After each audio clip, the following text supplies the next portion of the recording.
White Death Falls. The snow was falling hard. Thick white flakes covered everything. The sky was gray and the wind howled like a hungry animal. Jackson walked slowly through the deep snow, carrying a small boy on his back. The boy, Leo, was only 10 years old. His face was pale and his lips were turning blue. Jackson's boots sank into the soft snow with every step. His body was shaking from cold and exhaustion. He could barely see in front of him. His breath came out as fog. His fingers, inside torn. Gloves had lost all feeling. They had crashed 2 days ago. A small exploration ship heading to a new planet for study had gone down in a sudden storm. Most of the team died in the crash. Jackson had survived along with little Leo. But now they were alone. No food, no shelter, no hope. He looked back. The crash site was far behind them. He couldn't return. There was fire and broken metal everywhere, and there were sounds, strange animal calls from the forest beyond the snowfields. Jackson didn't want to find out what made those sounds. "Hold on, Leo," he whispered. His voice cracked. The boy didn't reply. His head rested weakly on Jackson's shoulder. Jackson stumbled and fell forward, both of them hitting the snow. He stayed down for a moment. His body wanted to sleep. Just sleep. It would be warm. Peaceful. But no, he forced himself up. "Come on. Just a little more." He picked up Leo again, though his arms screamed in pain. The storm was growing stronger. Snow blew into his eyes. He walked toward the trees, hoping to find something. Anything. A cave. A rock. Even a dead tree for fire. He reached the edge of the forest. The trees were tall and black, like burned bones sticking out of the white ground. Jackson looked around. Then he saw it. A figure. Something moved between the trees. Tall, thin, but not human. It was wrapped in thick furs, and glowing blue eyes shined through the snow. Jackson froze. "Who's there?" he shouted weakly. The figure stepped forward. It was a woman. Alien. Her skin was a soft silver, her hair long and white like the snow. She had 4 eyes, 2 large and 2 small. Her face was calm but strong. In her hands, she held a round object glowing with orange fire. Jackson's heart pounded. He didn't know if she was friend or enemy. The alien woman walked slowly toward him. She crouched beside Leo and touched his forehead. Then, without saying a word, she placed the fire orb near the boy. Warmth spread quickly. Steam rose from Leo's clothes as the ice melted. Jackson stepped back, unsure. What do you want?"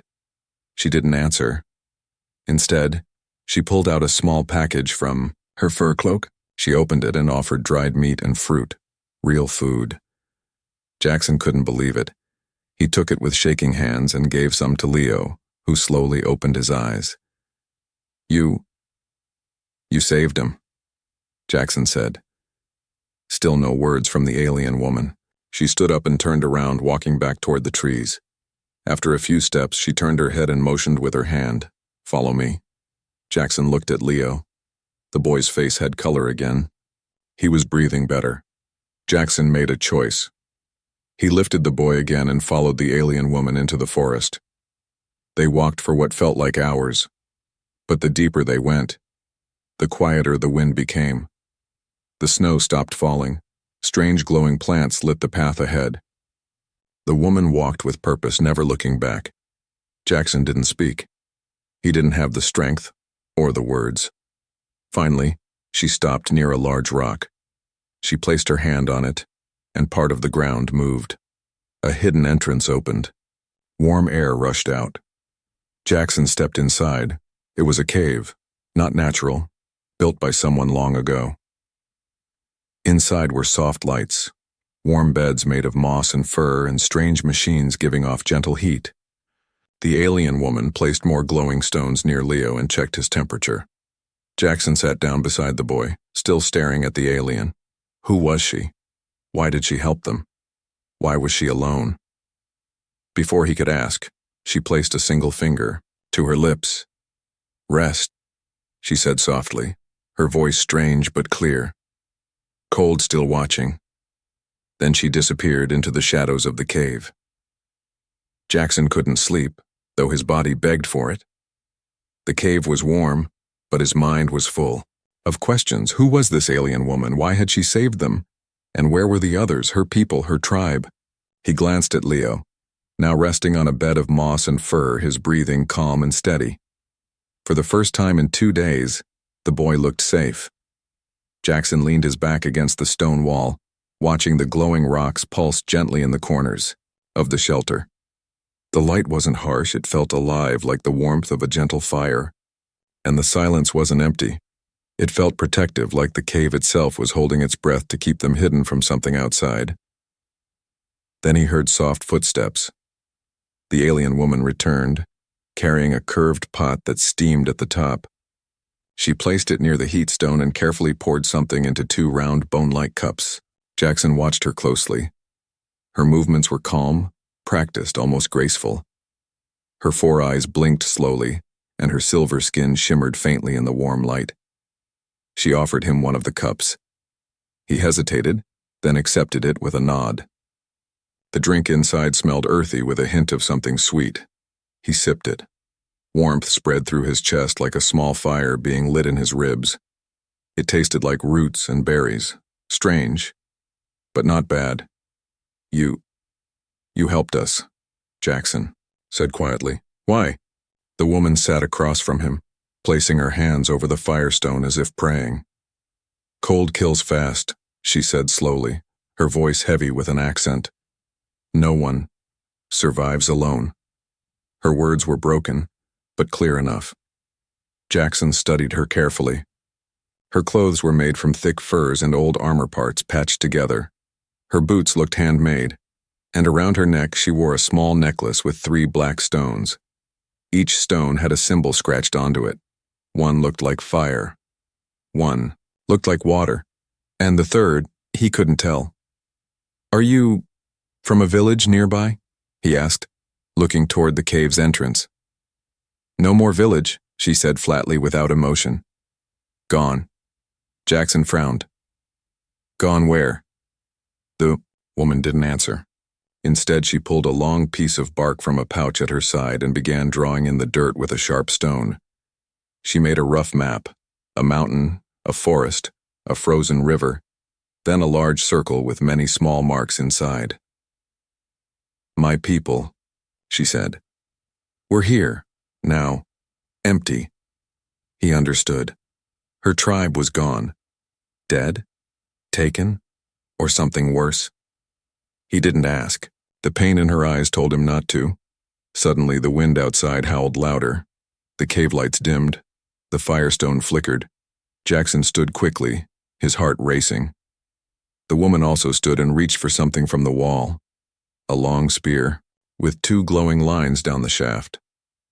She walked silently to the entrance and placed her hand against the rock. A screen appeared, showing the forest outside. Jackson saw it too. A shape in the snow. Something crawling. Large. Low to the ground. Not human, what is that? He whispered. She looked back at him, her voice calm but cold. Hunter. Jackson pulled Leo closer, wrapping the furs tighter around him. The woman grabbed another glowing stone and crushed it in her hand. Fire burst from her palm, controlled, quiet, but fierce. She placed it in a small torch holder near the entrance. The heat pushed back against the cold creeping inside. Whatever was outside paused. Then it vanished. They smell heat, she said. They hate fire, but they wait. Always wait. Jackson swallowed hard. You've done this before. You know how to survive here. She nodded once. Many cycles. Alone. He couldn't believe it. How long had she lived here by herself? How had she not gone mad? She knelt beside Leo again and touched his wrist. He is weak. Needs time. Jackson sat beside her. And what about you? Why do you help us? What if we're dangerous? The woman gave a tired smile, the first one he'd seen. Already, watched, already chose. You carry child. You fight storm. You do not eat, child. That is good. Jackson blinked, surprised. He gave a short laugh. Well, thanks for noticing. She looked at him seriously. Others, not always same. He understood. She'd seen bad people before, maybe even humans. She had chosen to help only because she saw something good in them, or maybe because she remembered what it was like to need help and find none. She rose and walked deeper into the cave. Jackson followed. She showed him a large rock plate she lifted with effort. Underneath were more supplies, food, herbs, even tools. This was more than a shelter, this was her home. And she was sharing it. She picked up a small fire orb and held it out to him. You take, she said, for child, for warmth. My fire, now your fire. Jackson looked down at the glowing stone. He felt something shift inside him. Gratitude. Respect. A strange bond forming between two survivors from different worlds. Outside, the snow kept falling. Inside, the fire stayed strong. The snow outside never stopped. It fell like time itself. Slow. Quiet. Cold. Deep underground, Jackson woke up beside Leo, who was breathing better now thanks to the warmth and food the alien woman had given them. The fire orb still glowed, near the boy, keeping the chill away. Jackson stretched, his muscles aching but alive. For a moment he forgot they were on a deadly planet. For a moment, this place felt like a home.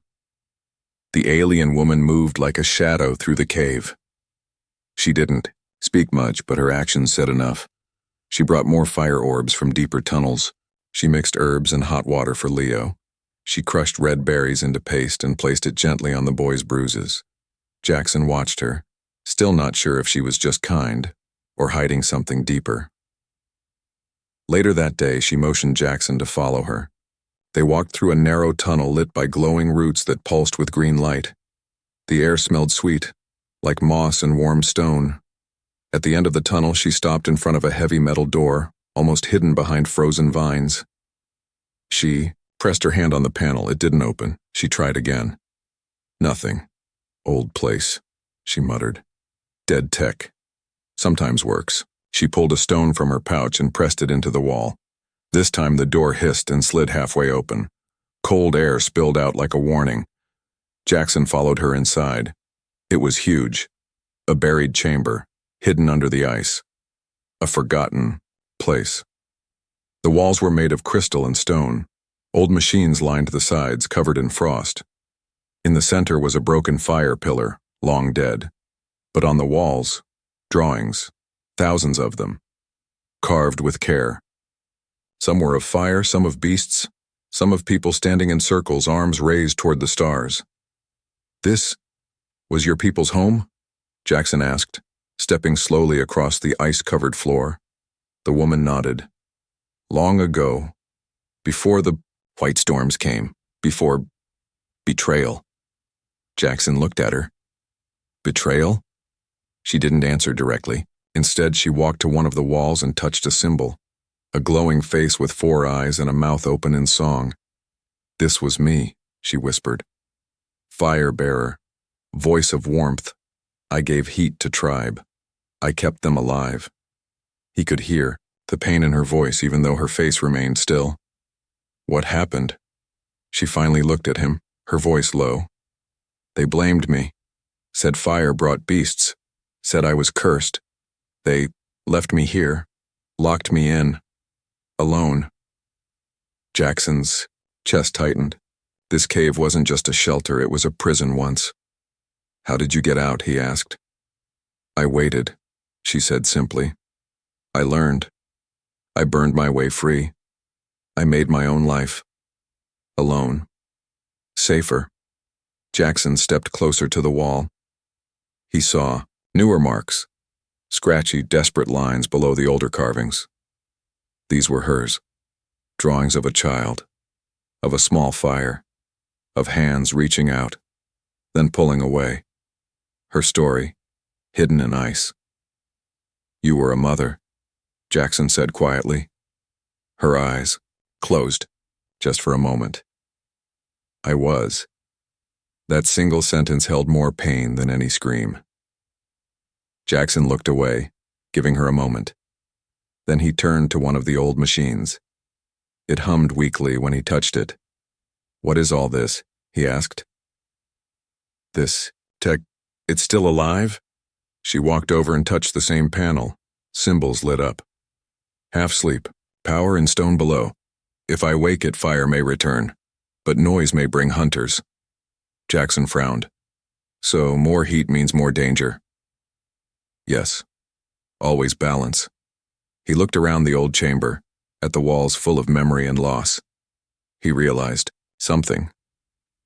This place wasn't just forgotten, it was avoided, maybe even cursed by her people. And yet she stayed here, protected it, protected him and Leo. Why? "You could have let us die," he said, "but you didn't." She looked at him carefully. "You remind me of someone. You carry small life, you fight for it, you are not like others." Jackson lowered his head. "Maybe we're both trying to survive something we lost." They stood in silence for a while. The machine behind them buzzed again, then quieted. The fire pillar in the middle gave off a faint glow as if it remembered its old warmth. "We can fix this place," Jackson said suddenly. "Use what's left. Make it a real home." She gave him a strange look. Not angry, not happy, just curious. "Home?" she repeated. "Yes," he said. "Not just for me and Leo. For you too." She looked at the carvings again. Her hand brushed across one, the face of a child. "I don't know if I can be part of people again." "You already are," Jackson said gently. "You saved us. That's how people begin." For a long time, she didn't speak. Then she picked up a stone tool and handed it to him. "Then help me clean.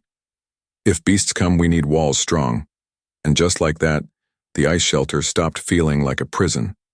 It became something new, a place where warmth and hope might return. Days passed slowly, but something began to change in the hidden shelter. The firestones burned brighter and Leo's strength returned little by little. Jackson and the alien woman, whom he now called Flara after the fire she carried, worked together to clear the ice chamber. They stacked stones, cleaned old machines, and sealed broken cracks with moss and heat paste she made from roots. Flara never said much, but Jackson had started to understand her without words. Her silence spoke of years of pain, and her hands, always working, always helping, spoke of quiet strength. Still, Jackson noticed something strange. Flara never lit a full fire. She used only small orbs, never enough to bring full warmth. She always listened, always watched the cave entrance, as if waiting for something terrible to return. One evening, while Leo slept curled in a nest of furs, Jackson asked her directly, "What are you afraid of?" Flara didn't answer right away. She sat by a wall where ancient symbols were carved, faded now but still clear in the fire glow. She placed her hand on one, a symbol of a tall creature with long limbs and sharp claws. "The cold is not the only killer," she said slowly. "There are things that wait, hate fire, hunt warmth." She stood and picked up a small bone knife. With it, she scraped some frost from the wall, revealing a carving Jackson hadn't noticed before. It showed a large circle with eyes all around it, watching, always watching, and small fires beneath it. "My people called them the eyes in the storm," she said. "Long ago, fire protected us. But the more we burned, the more they came." Jackson frowned.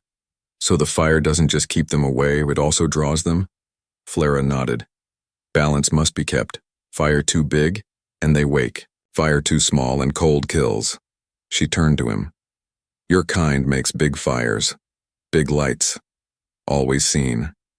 He understood now. That's why she never used full flame. She was afraid of attracting the watchers in the snow. That night, Jackson couldn't sleep. His dreams were full of white shapes moving through endless snow. He woke in a sweat. The fire orb near Leo flickered weakly. He added a second one, but then remembered Flara's warning and quickly pulled it back. Too much heat was just as dangerous. The next day, Jackson explored deeper into the frozen tunnels while Flara gathered herbs outside. The deeper he went, the colder it became. The walls were covered in frost, so thick it looked like glass. At the end of a narrow hallway, he found a sealed door. Different from the others. This one was made of dark metal with strange marks glowing faintly across the surface. Jackson brushed away some snow and saw symbols he couldn't read, but one looked familiar, the circle with watching eyes. He pressed his hand to the door. It didn't open, but something inside moved, a soft scraping sound. He stepped back, suddenly unsure. That night he told Flara what he'd found. Her face changed, not fear, something worse, recognition. "You opened the warning door," she said. "I didn't open it, just touched it." Flara sat down hard, staring into the fire. "That door is not for us. It was built to hold back the storm spirits.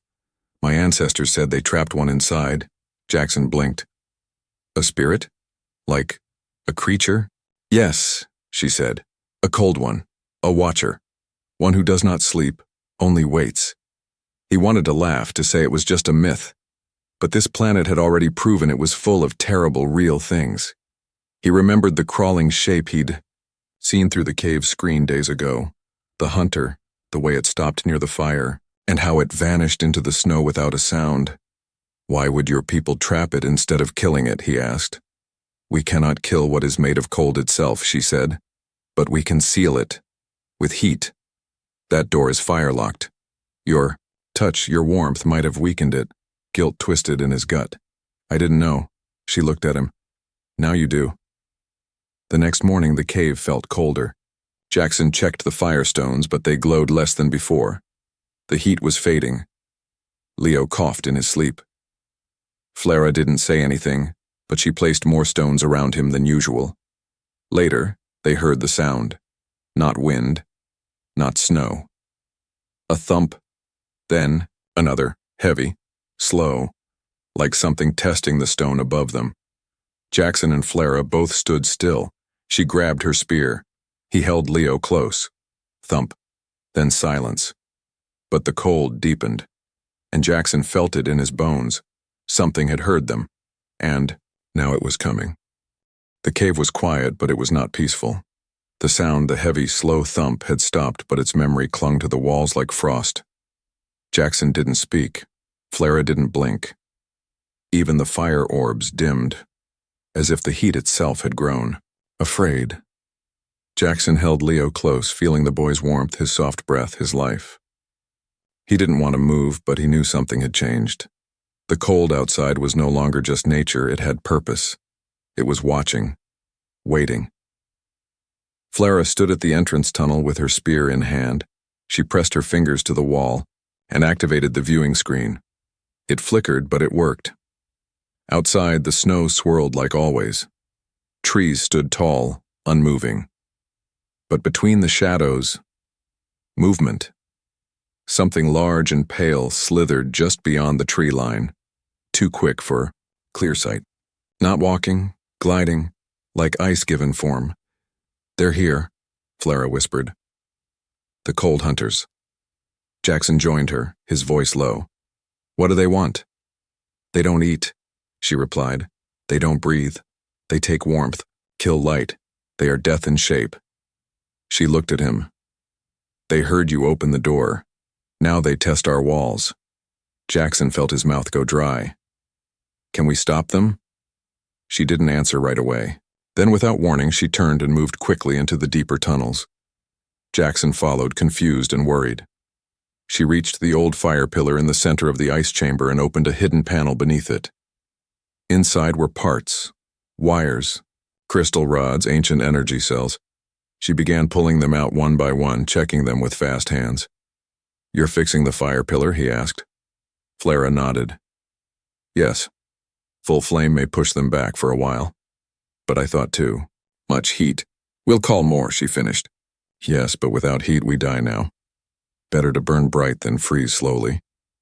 Jackson looked at Leo, sleeping under layers of fur, unaware of what waited beyond the snow. What do you need me to do? Flera didn't hesitate. She handed him a cracked rod with red lines glowing inside. This must go into the old heart chamber. Below us. Fire root still lives there. You place it, I light it. He didn't argue. There was no time for fear. The chamber was below the cave, through a narrow tunnel and down an icy ladder. The air grew colder with every step, and Jackson's breath turned thick like smoke. At the bottom, he found the chamber. The walls shimmered with old light. In the center, a broken machine pulsed slowly. He found the port jammed in the crystal rod and twisted until it locked. The pillar hummed once, then went quiet. Nothing happened. He tapped it. Still nothing. Then a sound behind him. Not a footstep. Not wind. A crack. He turned. In the doorway stood something that did not belong in the world of the living. It was tall. Twice. His height and thin like a shadow stretched across ice. Its body was smooth and white like glass. No face. Only a deep black hole where a face should be, and inside that hole, nothing. No eyes. Just cold. Jackson backed away. His breath caught in his throat. The creature moved forward, not fast, not slow. It didn't touch the ground. The frost beneath it cracked and curled as if trying to escape. Jackson looked up, saw the ceiling beginning to form frost spikes. The warmth in the room was being eaten. He had seconds. He grabbed a fire orb from his belt. Flera had given him one just in case, and smashed it on the ground. The room exploded in orange light. The creature stopped. It didn't scream, didn't flinch. It simply froze, like a statue, made of snow. But Jackson could feel the air grow tense, like the creature was deciding what to do next. Then it vanished. Not ran, not turned, just gone. The fire orb still burned, but the ice was already creeping back. Jackson didn't wait. He climbed the ladder as fast as he could, hands shaking, heart pounding. He burst into the upper chamber, breathless. It was here, he shouted. One of them got inside. Flera didn't look surprised. She pointed to the fire pillar. It was glowing. It's working, she said. But they know now. We woke them. Leo stirred. His eyes opened, full of confusion and fear. Is it morning? Jackson smiled weakly and kissed his forehead. It will be. We're making sure of it. Flera stared at the viewing screen again. More shadows now, more movement. The hunters were circling, not rushing in but tightening their grip. Jackson stood beside her. What happens next? She handed him a second spear, one with a burning tip. Now, we burn. The shelter was no longer silent. The fire pillar in the heart of the cave pulsed with life, sending waves of heat through the walls. The soft glow warmed the air, but it also sent a message into the storm. Fire was here, and so was life.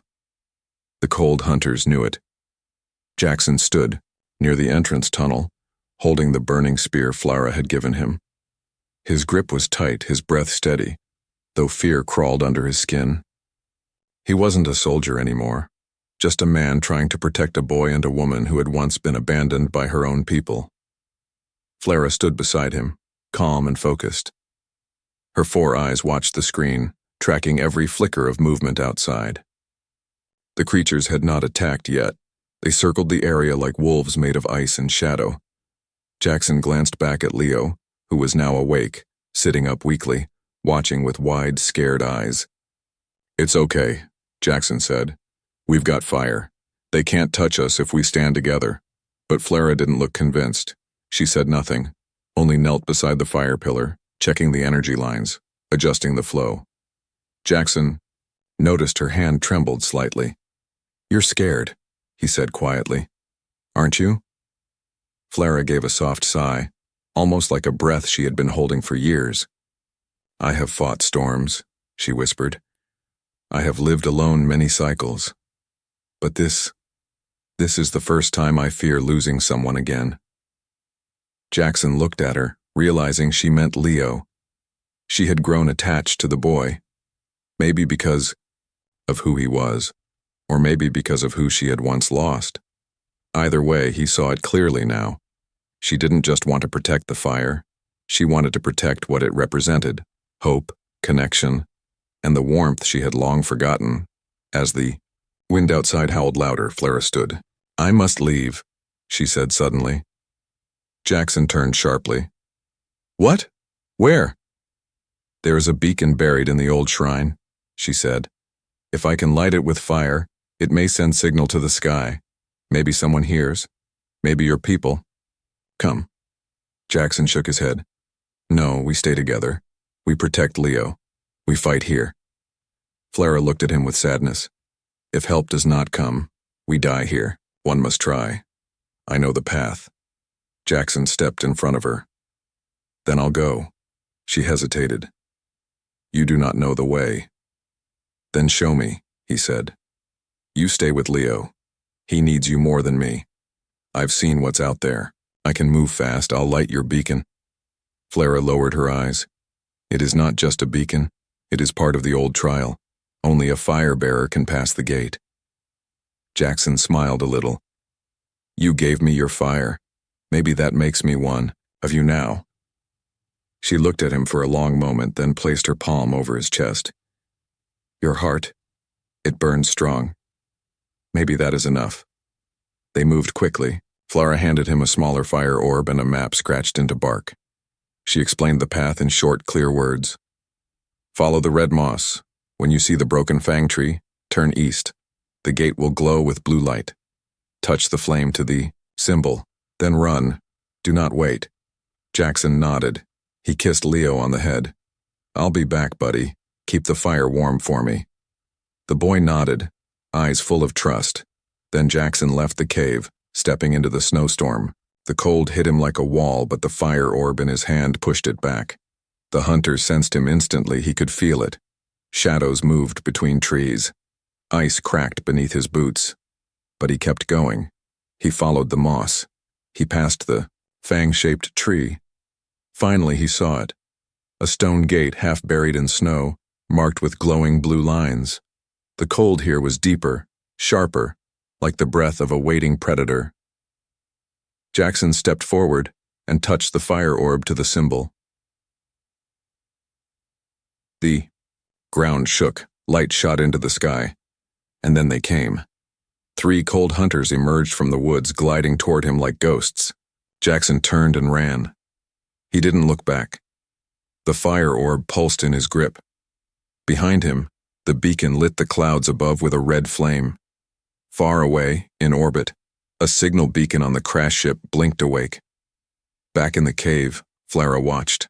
The sky changed color. She smiled. "He did it," she whispered. Leo grabbed her hand. The warmth between them was real. The sky burned red. Flora stood at the cave entrance, her 4 eyes fixed on the glowing streak climbing into the clouds. It wasn't lightning. It wasn't fire from the earth. It was the signal. Jackson had done it. Against the storm. Against the hunters, against the death waiting in the snow. He had carried the flame and lit the ancient beacon. The fire reached into the sky, calling out to whoever was listening. Maybe humans, maybe no one.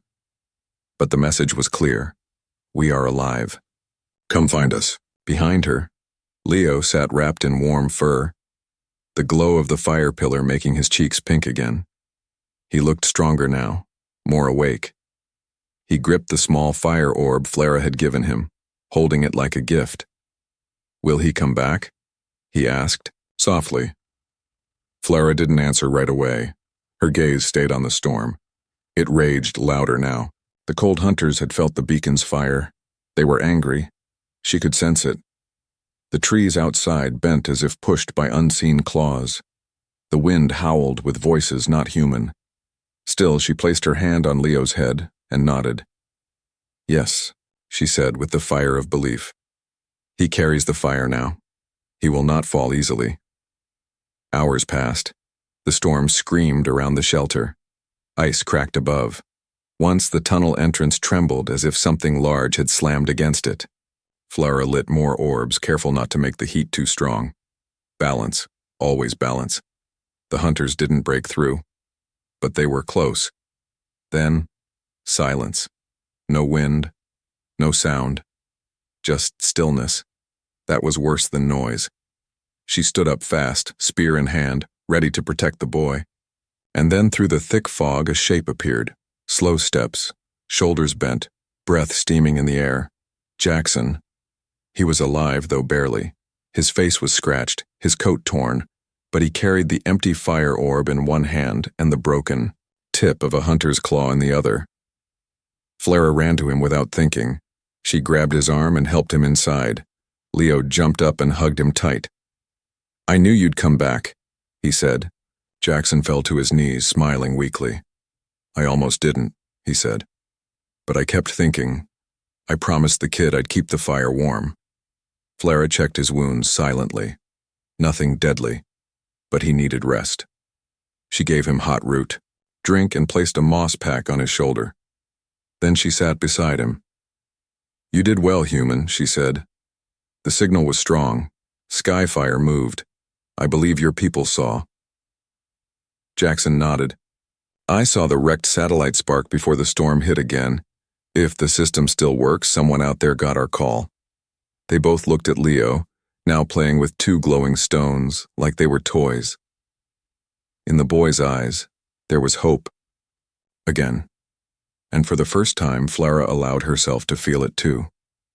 Later that night, while the firestones flickered and the cold stayed outside, Jackson spoke softly. "When we leave, if help comes, what about you?" Flera tilted her head. "What about me? You saved us. This place, it's your home. But you don't have to stay here anymore. Come with us." She looked away. "I am not human. Your people may not want me." Jackson leaned forward. "I didn't want help either. I thought I had to survive alone. But you showed me something different. You protected a stranger. You cared for my child like he was yours. That's more human than most people I know." Flera's voice was quiet. "And if I say yes?" Jackson smiled.